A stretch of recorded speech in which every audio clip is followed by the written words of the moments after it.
In the spring of 2022, a trail camera mounted to a fence post along a rural property in eastern Oregon captured an image that the property owner, a cattle rancher named Dale Whitfield, initially assumed was a large dog. The animal in the frame was gray, long-legged, and moving with a deliberate, unhurried pace through a gap in the fence line at approximately 2 in the morning. Whitfield sent the image to a neighbor who had been dealing with calf losses, and the neighbor forwarded it to the Oregon Department of Fish and Wildlife. The response from the agency was careful and measured, which is to say, it was neither confirmation nor denial. The photo was logged. A note was made. Whitfield was told that the agency would look into it. He did not hear back for several weeks, and when he did, the communication was brief. The animal could not be confirmed as a wolf from the available evidence. The file remained open. What happened next is the part that matters. Whitfield, unsatisfied with the response, installed 2 additional cameras along the same fence line and along a creek drainage that ran through the back portion of his property. Over the following 8 months, those cameras produced 11 additional images and 3 short video clips of animals that he and several people he showed them to believed were wolves, not coyotes, not wolf-dog hybrids, not the domestic dogs that wildlife agencies sometimes invoke when explaining away reports from areas outside confirmed wolf range.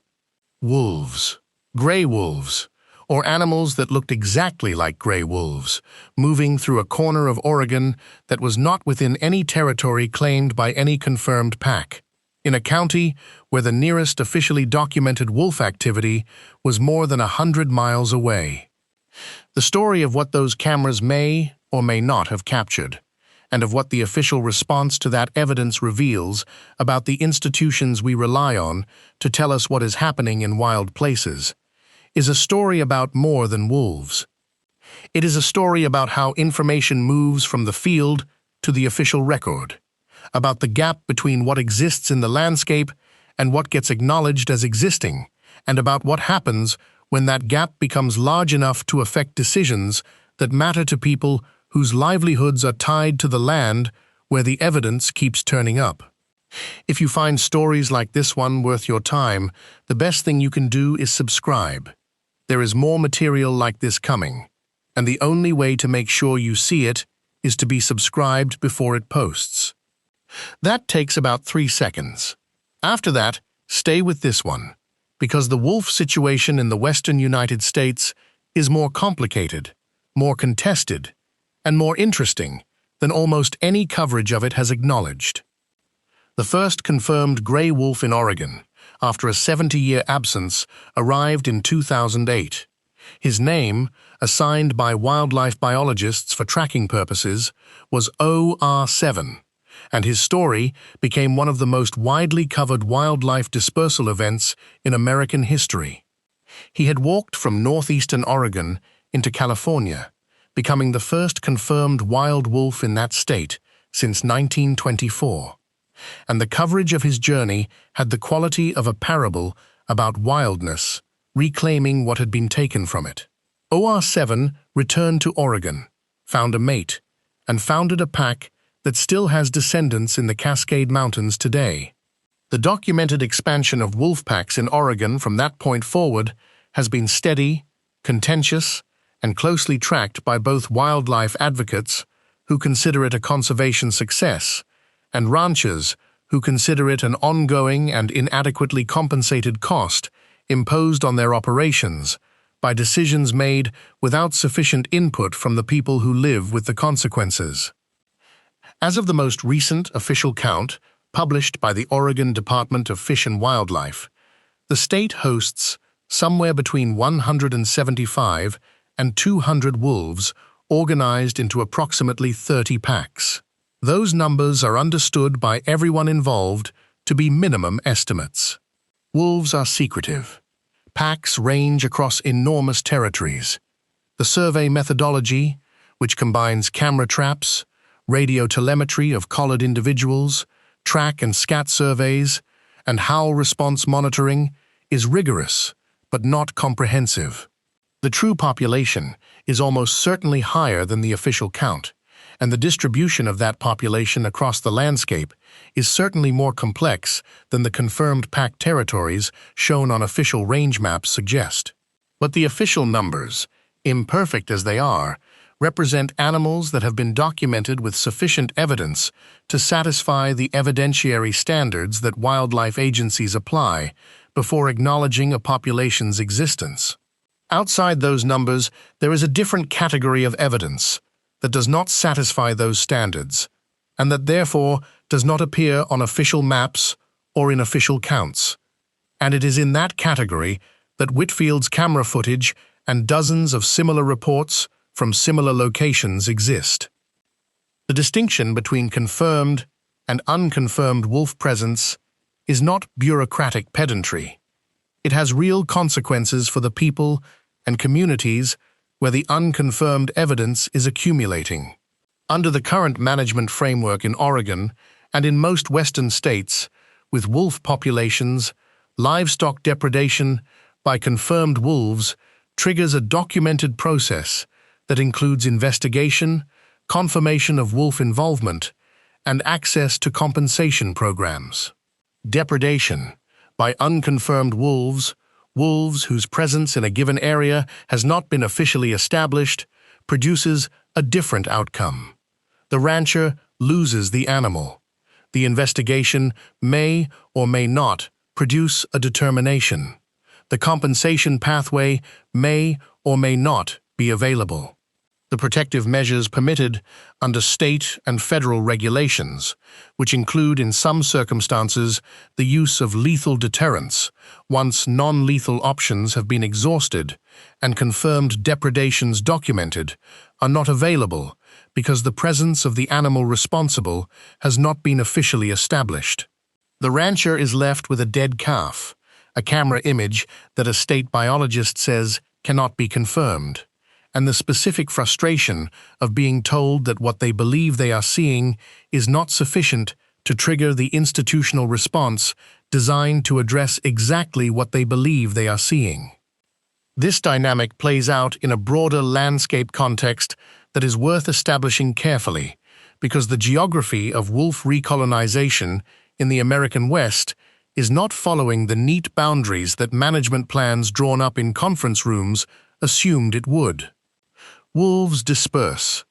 This is fundamental wolf biology, and it was understood, at least in principle, by everyone involved in the design of wolf reintroduction and management programs in the region. A male wolf leaving his natal pack can travel several hundred miles in a matter of weeks. OR7 walked from the Wallowa Mountains of northeastern Oregon to the Sierra Nevada foothills of California, a straight-line distance of more than 1,200 miles, in approximately 18 months while being tracked by GPS collar. He was collared. He was known. Every county he passed through produced a confirmed wolf sighting because the telemetry made confirmation automatic. The vast majority of dispersing wolves are not collared. They move through the landscape without telemetry, leaving the ambiguous physical traces that have been showing up on trail cameras in places where, according to the official range maps, wolves do not exist. Nevada is one of those places. The state does not have a confirmed resident wolf population. It has had occasional confirmed dispersers, individual wolves documented passing through on their way to somewhere else, whose presence was typically established after the fact through DNA analysis of scat or hair samples. The Nevada Department of Wildlife's official position on wolves is carefully worded to acknowledge the documented dispersal events while declining to characterize the state as having a wolf population in any meaningful management sense. What Nevada ranchers, hunters, and outdoor enthusiasts have been reporting for the better part of a decade is something that does not fit neatly into the category of occasional disperser. The reports cluster geographically in the northeastern corner of the state, in the high desert ranges that form the southern extension of the geography that wolves in Idaho and northeastern Oregon are known to use. The reports describe animals traveling in groups of 2 and 3. They describe livestock kills with wound patterns and consumption patterns consistent with wolf predation rather than coyote predation. They describe the presence of large canid tracks in areas where domestic dogs are not present, and the track morphology does not match coyote dimensions. And they describe camera images that look, to the people submitting them and to some of the wildlife professionals who have reviewed them informally, like wolves. The official response to this body of evidence has been consistent and carefully calibrated. Each individual piece of evidence, evaluated on its own merits, under the evidentiary standards that produce confirmed wolf documentation, does not quite meet the bar. Camera images without accompanying DNA evidence, without verified measurements, without a biologist on the ground to assess the site, are not sufficient to confirm wolf presence. Track evidence, without casting and without professional review, is not sufficient. Livestock kills, without a physical examination by a trained agency investigator within the window during which the wound evidence is interpretable, are not sufficient. The standards are defensible. They exist for good reasons. The documentation of wolf presence in areas outside established range carries management and legal implications under state and federal frameworks that justify a high evidentiary bar before the official record is altered. Mistakes in either direction produce real consequences. Confirming wolf presence where none exists would be a serious institutional error with policy ramifications. Failing to confirm wolf presence where it exists produces a different set of problems. Specifically, the problems that Whitfield and ranchers like him in Nevada and in other states where the camera evidence keeps accumulating are experiencing. The state that brings this tension into the sharpest relief is not Oregon or Nevada. It is Colorado, and the Colorado situation is exceptional for reasons that begin with a voter initiative in November 2020, in which the residents of Colorado approved Proposition 114 by a margin of approximately 51 to 49%, directing the Colorado Parks and Wildlife Commission to develop and implement a plan to restore gray wolves to the state by the end of 2023. The vote was close. It was driven primarily by urban and suburban voters in the Denver metropolitan area and along the Front Range, a demographic that views wolves in a fundamentally different experiential context than the ranching and agricultural communities in the Western Slope and rural Plains counties that voted against the measure by margins of 70 and 80% in some jurisdictions. The political fracture produced by Proposition 114 was not subtle. It mapped almost exactly onto the broader urban-rural divide in Colorado politics, and it expressed itself in the wolf reintroduction process, with a clarity that made the management challenge facing Colorado Parks and Wildlife unusually stark from the beginning. The first wolves were reintroduced to Colorado from populations in Oregon in December of 2023. 10 animals, 5 males and 5 females, were released in Grand County on the western slope of the Rocky Mountains. Several of them were radio-collared, which meant their movements were trackable. Several were not, or lost their collars in the weeks following release, which meant they moved into the landscape without the telemetry infrastructure that makes documentation automatic. Within the first 6 months, the reintroduced pack had sustained losses.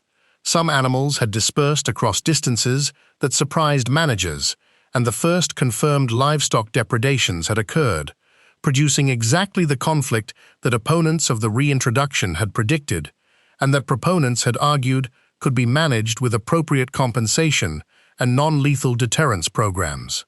Colorado Parks and Wildlife had not established a confirmed pack territory in Grand County for more than 40 years. They were building the monitoring infrastructure, the camera networks, the howl survey protocols, the relationship with landowners needed to provide access to private lands, from scratch. In that context, the animals that were not collared were moving through a landscape without the monitoring capacity to track them. And the reports coming in from ranchers and recreationists about wolf-like animals in areas outside the official reintroduction zone were entering a system that was already stretched thin.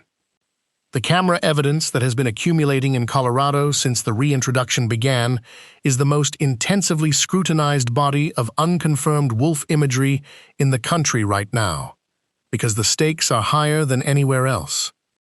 Every image of a wolf-like animal in a Colorado county, where wolves have not been officially confirmed, raises questions that carry immediate management and legal implications. Is it a reintroduced wolf that dispersed outside the monitored zone? Is it a wolf that was already present before the reintroduction, a natural disperser from Wyoming or Idaho that arrived on its own timetable and was missed by the pre-reintroduction surveys? Is it a wolf-dog hybrid, which exists in the Colorado landscape in numbers that complicate interpretation of camera images? Is it a large coyote, a misidentified domestic dog, a product of the motivated reasoning that afflicts both those who very much want wolves to be present and those who very much do not? The images cannot always answer these questions.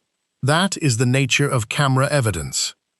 And the institutional pressure to answer them correctly, given the legal and political context, produces a conservatism in official interpretation that frustrates everyone except the agencies themselves, which are simply trying not to be wrong in a situation where being wrong in either direction produces significant institutional costs.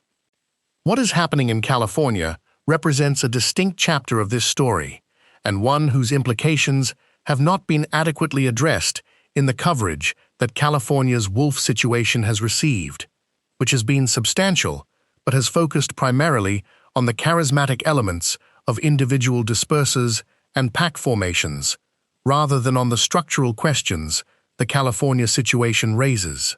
California had no confirmed wolves between 1924 and 2011.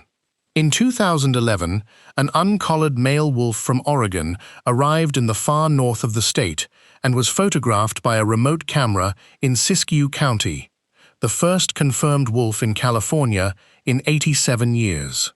He dispersed back into Oregon without establishing a territory. The next confirmed California wolf, the famous OR7, arrived the following year and spent time in the state before returning to Oregon to breed. The Shasta pack, confirmed in 2015 in Siskiyou County, was the first confirmed resident pack. It dissolved before establishing a breeding territory, for reasons that wildlife managers have not been able to fully document. The California wolf story since then is a story of confirmed pack establishment, confirmed dispersal, confirmed breeding, and a population that, as of the most recent official count, remains very small in absolute terms, but is growing. The North Cascades area and the northern Sierra Nevada have been the focus of confirmed activity. The official California Department of Fish and Wildlife wolf documentation is among the most detailed and carefully maintained in the western United States. But alongside the official documentation, there is a persistent and growing body of camera evidence, track reports, and livestock kill reports from areas of California that are not within any confirmed pack territory, and that are not in the northern Sierra Nevada or Siskiyou corridor, where confirmed wolf activity is concentrated. The Central California Coast Ranges have produced camera images. The southern Sierra Nevada has produced track reports, and one submitted image that a California Department of Fish and Wildlife biologist described in an email obtained through a public records request as, quote, consistent with wolf morphology, but not confirmable from the available evidence. The language is careful and legally significant. Consistent with wolf morphology, but not confirmable. That phrase is doing a great deal of work in a great many official communications about a great many camera images in a great many locations right now. Utah has produced some of the most discussed unconfirmed wolf camera evidence of the past 3 years. Utah's official wolf management status is complicated by the state's long-standing resistance to the federal protections that apply to gray wolves under the Endangered Species Act in some portions of the state. The Utah Division of Wildlife Resources has confirmed the presence of individual dispersing wolves on multiple occasions, always framed as transient animals passing through, rather than as evidence of a resident population or population expansion. The camera images that have been submitted by ranchers, hunters, and recreationists in Utah over the same period include a substantial number that professional wildlife photographers and wildlife biologists who have viewed them informally describe as showing animals with a size, leg length, head morphology, and movement pattern that are consistent with gray wolves rather than coyotes or wolf-dog hybrids. Several of these images have circulated on social media and in hunting community forums, with significant engagement. The Utah Division of Wildlife Resources has responded to most of them with the language of uncertainty. The evidence does not meet confirmation standards. The investigation is ongoing. The social media dimension of unconfirmed wolf evidence is a genuinely new element of this story, and one that changes the information environment in ways that both help and complicate the process of understanding what is actually happening in the landscape. Camera images that 30 years ago would have been shown to a neighbor, sent to a wildlife agency, logged in a file, and eventually lost to institutional memory, now get posted to Facebook groups with thousands of members, analyzed in YouTube comment sections, subjected to informal crowdsourced examination by people with a wide range of expertise and a wide range of motivated reasoning in both directions, and shared across platforms in ways that give them a reach and a persistence that official documentation processes were not designed to accommodate. The result is a parallel documentation system that exists alongside the official record, that sometimes captures real biological events that the official system misses, and that also generates a significant amount of noise from misidentified animals, manipulated images, and good faith errors by observers who genuinely believe they saw something significant. Separating signal from noise in that environment requires exactly the kind of expertise and on-the-ground access that wildlife agencies possess, and that individual social media participants generally do not. The frustration expressed by ranchers and others whose camera images have circulated widely and been informally confirmed by commenters with apparent expertise, only to be officially categorized as unconfirmable by the relevant state agency, is partly a function of the gap between informal expert consensus formed through social media and the formal evidentiary standards that determine official documentation. That gap is real and produces real grievances. It also exists for real reasons. The consequences of getting wolf documentation wrong, of officially confirming a resident population where one does not exist, or of failing to confirm one where it does, cascade through management and legal frameworks in ways that informal social media confirmation does not. The Idaho situation complicates this entire picture in a different direction, because Idaho has too many confirmed wolves, rather than too few, at least in the view of the state government and a substantial portion of the state's ranching and hunting communities. Idaho's wolf population, which grew from the initial reintroduction of 35 animals in 1995 to an estimated 1,500 or more animals at its peak, has been the subject of sustained political and legal conflict that has produced management regimes more aggressive in controlling wolf numbers than any other jurisdiction in the country. The wolf population in Idaho today is managed through a combination of sport hunting and trapping seasons, with very high harvest targets, and in some cases through state contracts with professional hunters, using aircraft, aimed at maintaining numbers below the level at which the state's wildlife managers and livestock interests consider them sustainable, alongside the elk and deer hunting economy. Whether those targets are appropriate from a biological standpoint is a question that generates fierce disagreement between state wildlife managers, federal agencies, tribal governments, and conservation organizations. What is relevant to the broader question of unconfirmed wolf evidence in states outside established range is the dispersal pressure that the Idaho population generates. Idaho is a source population for wolf dispersal into surrounding states. Young wolves leaving Idaho natal packs move into Oregon, into Nevada, into Utah, into Montana counties that were previously outside confirmed wolf range. They are the animals that show up on trail cameras in places where the official maps say wolves do not exist. The number of individuals dispersing out of Idaho in any given year is not precisely known, because uncollared dispersers, by definition, cannot be tracked. But the scale of the Idaho population suggests it is substantial, and the geographic distribution of unconfirmed wolf reports in states adjacent to Idaho corresponds closely to what you would expect from a dispersal pattern radiating outward from a large source population distributed across the mountains of central and southern Idaho. The Wyoming situation adds a further complication that is unique to that state's political and legal history with wolves.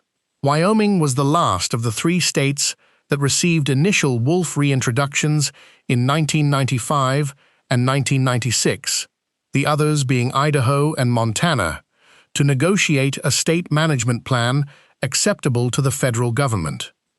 The negotiations were prolonged and contentious because Wyoming's initial proposal classified wolves as predatory animals, subject to unregulated killing throughout most of the state outside a small trophy game area around Yellowstone National Park. That proposal was rejected. Eventually, a compromise was reached. But the underlying political reality in Wyoming, that large majorities of the state legislature and a significant portion of the public view wolves as an unwanted imposition from federal decision-making that has not adequately weighted local costs, has shaped wolf management in the state in ways that produce their own category of documentation ambiguity. Wolves outside the trophy game zone in Wyoming, even under the current management plan, can be killed on site. The incentive for landowners and others in those areas to report wolf sightings to wildlife authorities rather than resolving the situation privately is not strong. The result is a documentation environment in which the number of unconfirmed reports likely represents not just the challenges of confirming wolf presence in a large landscape with limited monitoring resources, but also a genuine reluctance on the part of some observers to participate in the official documentation process at all. Against this background, the specific question raised by Whitfield's cameras in eastern Oregon and by the dozens of similar accumulations of unconfirmed camera evidence across the Intermountain West is not simply whether any given set of images shows wolves. It is a larger and more consequential question about how the gap between the official wolf record and the landscape reality that the cameras are documenting is being managed institutionally, and whether the management of that gap is serving the interests it claims to serve. Wildlife agencies make decisions based on the official record. Livestock producers receive compensation or do not receive it based on the official record. Hunting regulations are set based on the official record. Federal protections are applied or withdrawn based on the official record. If the official record systematically understates the presence and distribution of wolves in the western landscape because the evidentiary standards required for confirmation are difficult to meet without resources and monitoring infrastructure that do not currently exist across the full extent of wolf range, then the decisions made on the basis of that record are being made with an incomplete picture of the biological reality they are supposed to reflect. The evidentiary standards themselves are worth examining carefully because they are not arbitrary and they are not simple. The standard that most state wildlife agencies apply to confirm gray wolf presence in a new location requires one or more of the following: a physical specimen, meaning a dead animal, examined by a wildlife biologist, a DNA sample of sufficient quality obtained from scat, hair, saliva, or blood that can be compared against reference databases and unambiguously attributed to Canis lupus rather than to Canis latrans, Canis lupus familiaris, or hybrid individuals, a GPS collar location from a known individual, a certified track cast reviewed by a professional biologist, a visual confirmation by a trained wildlife agency biologist in the field. Camera images, on their own, without accompanying physical evidence, generally do not meet the standard, even when the images are clear, even when multiple cameras capture the same animal from different angles, and even when multiple professional wildlife biologists reviewing the images independently reach the same informal conclusion about what they are looking at. The justification for this standard is real. Camera images of canids are notoriously difficult to interpret definitively. Coyotes in good nutritional condition in certain landscapes can reach sizes that overlap with the lower end of the gray wolf size range. Wolf-dog hybrids, which exist across the western landscape in numbers that are not precisely known but are certainly not trivial, can produce individuals whose physical appearance in a camera image is difficult or impossible to distinguish from a pure gray wolf. Lighting conditions, camera angle, distance from the subject, and the compressive distortion that some camera models introduce into images of animals at close range all contribute to the interpretive difficulty. The evidentiary conservatism is not simply institutional reluctance to acknowledge an inconvenient biological reality. It reflects genuine scientific caution about a question where the consequences of confirmation are significant and the interpretive difficulty is real. But the practical effect of that conservatism in the current landscape, where wolf populations are actively expanding and the dispersal frontier is moving into areas that do not have the monitoring infrastructure to produce the physical evidence required for confirmation, is that the official record lags behind the biological reality by a margin that nobody can precisely quantify. The lag is not uniform. In areas with intensive monitoring, like the confirmed pack territories in Oregon, Idaho, Montana, and increasingly Colorado, the lag is small. In areas without that monitoring infrastructure, like the parts of Nevada and Utah and far northern California, where camera images keep accumulating without the accompanying DNA evidence that would translate them into confirmed presence, the lag can be years. Years during which wolves are using the landscape, potentially establishing territories, potentially breeding, potentially affecting livestock operations, and hunting community dynamics, without triggering the management responses that confirmed presence would require. The breeding question is the most consequential specific point in this discussion, because a dispersing wolf and a breeding pair are different things from a management standpoint in ways that matter enormously. A single dispersing wolf is a biological event, a real and notable one, but a transient. It does not constitute a resident population. It does not require the same management response as a breeding pair, which establishes a territory, produces pups, and creates the foundation of a pack. The difference between confirmed dispersers and confirmed resident breeding pairs is the threshold at which management frameworks shift, at which the full suite of monitoring, compensation, conflict resolution, and long-term planning obligations are triggered. If the camera evidence accumulating in Nevada and southern Utah and eastern California is evidence of breeding pairs rather than single dispersers, the management implications are substantially different from what the official record currently reflects.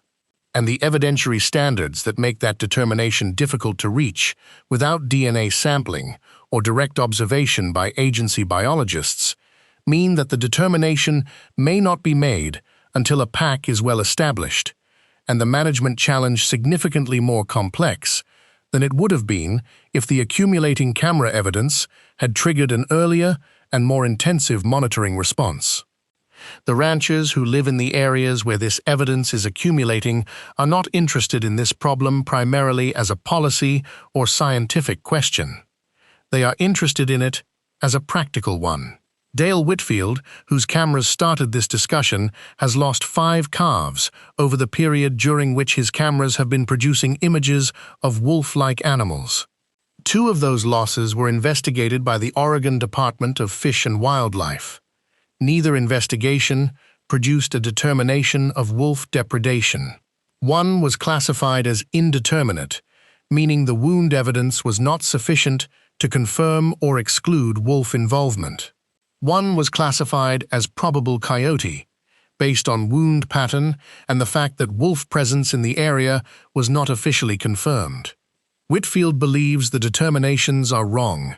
He has the camera images, he has the livestock losses, he has spoken to neighbors who have had similar experiences. What he does not have is the official confirmation that would change his access to compensation, the official documentation that would change the monitoring response in his area, or the sense that the institution designed to address exactly this kind of situation is engaging with the evidence he is providing in good faith. His frustration is not unique, and it is not, based on a review of the documented pattern of similar situations across the region, unreasonable. The Oregon Department of Fish and Wildlife is not acting in bad faith.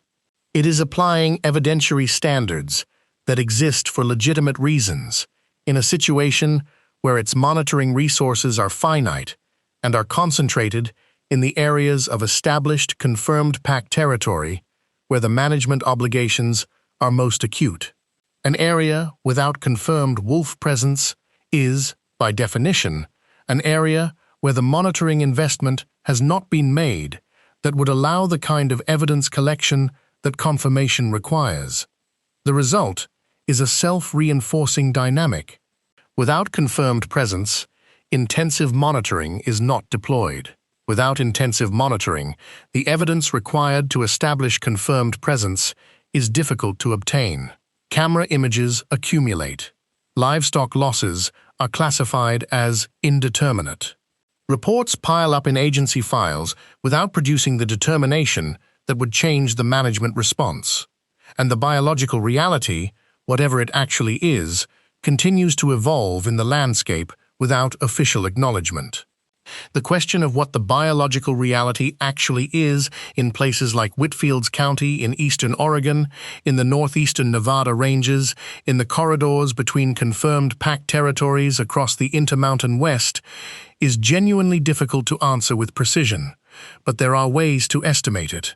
Wildlife biologists who have worked with occupancy modeling, a statistical technique that estimates the probability of a species being present at a location based on survey data, including both confirmed detections and unconfirmed reports, have applied this approach to wolf data in the American West and consistently found that estimated occupancy substantially exceeds confirmed presence.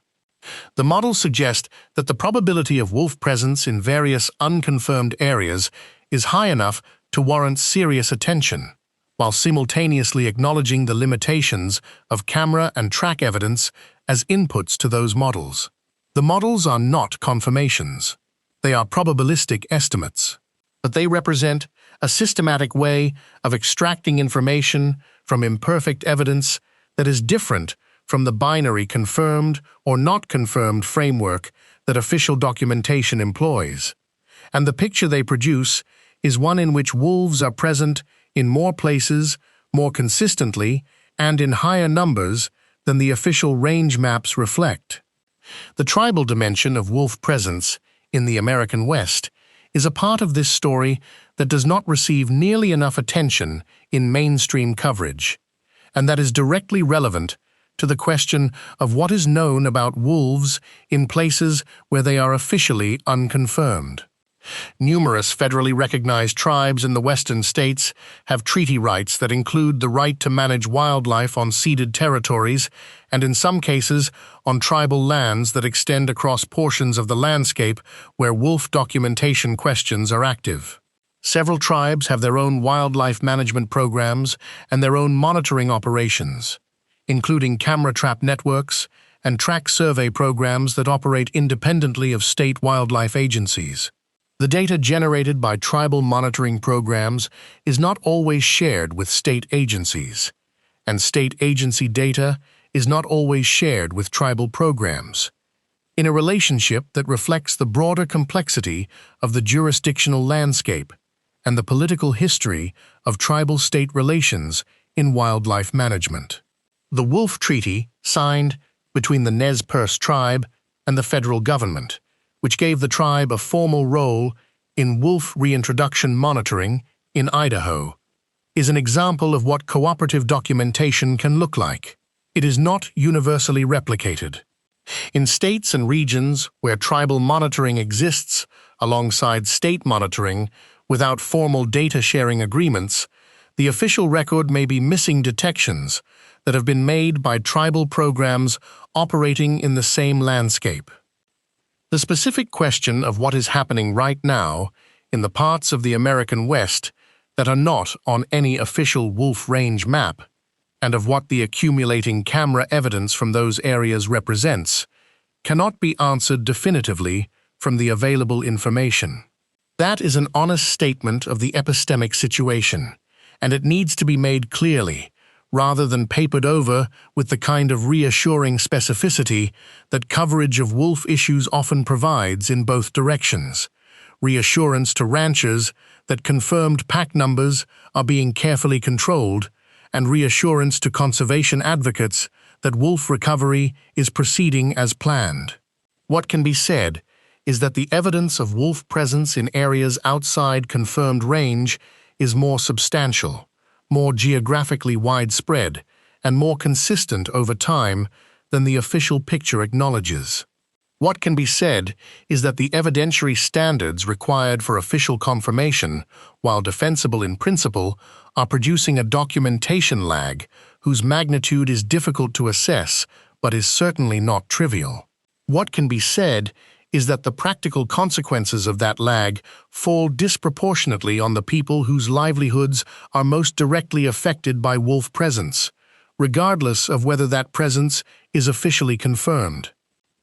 The management frameworks that govern wolf presence in the American West were designed around a model of wolf recovery that assumed a relatively defined geographic frontier, a line between areas with confirmed wolf populations and areas without them, that would advance in a manner orderly enough to allow management responses to track it.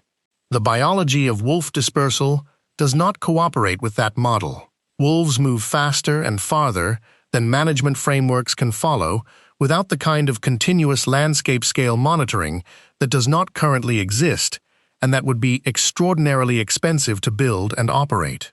The result is a management system that is perpetually chasing biological reality rather than anticipating it, that is making decisions based on a lagged and incomplete picture of where wolves actually are and what they are actually doing, and that is producing a category of invisible conflict, not documented, not compensated, not managed, in the spaces between what is officially confirmed and what is actually occurring in the landscape. Dale Whitfield's cameras are still running. As of the last communication available for this account, his camera network along the fence line and creek drainage in eastern Oregon had produced 17 confirmed images of large gray canids, whose identification remained officially unresolved. He had submitted every image to the Oregon Department of Fish and Wildlife. He had submitted 3 of the clearest images to a university wildlife biology department whose informal review described the animals as exhibiting morphology consistent with gray wolves but declined to issue a formal species determination without physical evidence. He had posted several images to a ranching community Facebook group where the informal consensus among commenters, including several people describing themselves as former wildlife agency employees, was that the images showed wolves. He was not compensated for his 5 lost calves. He was not provided with a formal species determination. He was not the subject of a targeted monitoring effort that would allow the agency to collect the DNA evidence needed to settle the question. His file remained open, his cameras kept running, and the animals in the images, whatever they were, kept moving through the gap in his fence line at 2 in the morning, indifferent to the question of whether they existed officially or not.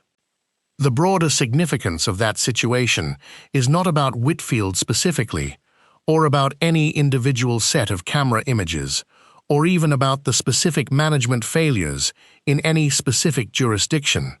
The broader significance is about what it means for an institution tasked with understanding a landscape to maintain an evidentiary standard that, in practice, produces a systematic and widening gap between what is happening in the landscape and what the institution officially knows about it. Wildlife agencies are not the only institutions with this problem. It is, in fact, a nearly universal feature of bureaucratic knowledge systems that the formal record lags behind the reality it is intended to document, and that the lag is largest and most consequential precisely in the places that are hardest to monitor and that have the least institutional attention. The wolf situation in the American West is an unusually clear example of this dynamic because the stakes are high, the evidence is tangible and photographable, and the gap between the official record and the anecdotal evidence from the field is large enough and consistent enough over time to be visible without specialized expertise. What would close the gap is not, primarily, a revision of evidentiary standards. Those standards exist for good reasons, and lowering the bar for confirmation would create different problems than the ones it would solve. What would close the gap is investment in the monitoring infrastructure that would allow the physical evidence collection, specifically DNA sampling from scat and hair, to happen in the areas where camera evidence and rancher reports are accumulating. Targeted eDNA surveys in waterways in areas of suspected wolf activity. Expanded camera networks with standardized protocols in the corridors between confirmed pack territories. Formal data sharing agreements between state agencies and tribal monitoring programs. Investment in depredation investigation capacity sufficient to produce timely, high-quality determinations in areas outside confirmed wolf range. The cost of this monitoring infrastructure is not trivial. It is also not enormous relative to the scale of the management challenge and the scale of the conflict that the monitoring gap is generating. The question is not whether the monitoring is technically or scientifically feasible. It clearly is. The question is whether the political will exists in the relevant state legislatures and agency budget processes to fund it, in states where the politics of wolf management are among the most charged in the American West. The answer to that question varies by jurisdiction in ways that roughly track the political geography of wolf management attitudes. In Oregon, where the wolf management framework has been politically contested but ultimately functional, there has been some movement toward expanded monitoring investment. In Idaho and Wyoming, where the dominant political orientation toward wolves is one of population control rather than expansion documentation, the investment in monitoring outside confirmed pack territories has not been a priority. In Nevada and Utah, where official wolf management is in the early stages and the political environment is deeply hostile to federal wolf recovery obligations, the prospect of monitoring investment in areas of suspected but unconfirmed wolf presence is politically remote. In California and Colorado, where wolf recovery has significant political support in the major population centers, The monitoring investment has grown, but remains insufficient to the challenge of documenting wolf presence across the full extent of the landscape where dispersal is occurring. The practical result, in the meantime, is that the camera images keep accumulating. Ranchers keep losing calves to predation events that cannot be officially attributed. Trail camera operators in the Intermountain West keep posting images to social media that generate tens of thousands of views and hundreds of comments, and no official response. The animals in those images keep moving through the landscape, occupying territories, or passing through them, possibly breeding, definitely affecting the prey communities and the livestock operations in the areas they use, outside the frame of official knowledge that drives the management decisions that affect them and the communities that share their habitat. This is not a story about wolves being dangerous or not dangerous. Wolves in North America have not killed a human being in the recorded history of the United States. The documented incidents of wolf aggression toward humans in North America are extraordinarily few, and almost universally involve animals that were habituated to humans through deliberate feeding, or were in atypical behavioral states. The conflict that wolves generate in the American West is primarily economic, secondarily ecological, and in a very real sense cultural, rooted in a set of values about what wild places are for and who gets to decide how they are managed. None of those dimensions of the conflict can be addressed well without an accurate picture of where wolves actually are and what they are actually doing. The camera evidence raising questions in states with no confirmed resident wolf populations is not a threat narrative. It is a monitoring narrative. It is the landscape producing data faster than the institutions designed to receive it can process and acknowledge it. And the consequences of that gap, for ranchers, for wildlife managers, for the wolves themselves, for the communities that are going to have to figure out how to live with an expanding predator population, are real and growing. Whitfield is not a wolf advocate or a wolf opponent in any ideological sense. He is a rancher who has been running cattle on the same land for 22 years and who has been watching the landscape change in ways that his experience tells him are significant. He does not want wolves in his county. He also does not want his observations about what is in his county to be systematically discounted by institutions whose job it is to know what is happening in the landscape. Those two things are separable. The political preference and the empirical claim are different things, and treating them as inseparable as both the official management framework and the coverage of wolf issues has sometimes done serves nobody's interests. Not the ranchers, not the wolves. Not the wildlife agencies that need accurate information to make good decisions. Not the public that ultimately owns both the landscape and the institution tasked with understanding it. The cameras are running. The gap between what they are showing and what the official record acknowledges is not closing.